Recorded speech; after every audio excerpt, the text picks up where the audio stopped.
In just a minute or two, I'm going to show you how to speed up your website by over 30 to 80%. I won't drag this out for 30 minutes and tell you stuff that's not even noticeable. No, this is real advice that anyone can do right now in just 5 minutes and immediately see improvements. The biggest bottleneck in a website are your images. They need to be downloaded and can slow down your website tremendously. If you're going to do anything related to website loading speeds, you need to use these two formats. Compared to PNG and JPEG, these are 60% lighter on average.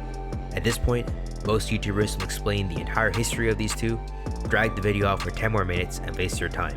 I'm not going to do that. Here's how to swap your images quickly, and as a bonus, I'll show you how to scale them down for more speed. This website is a free and open source tool to convert your images. In addition, it can also resize your images for you. Obviously, if your image has a max width of 800 pixels, any more than that is detrimental to your website.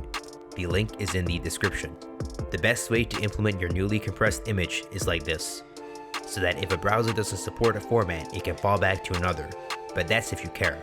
I personally don't care, so do whatever you want.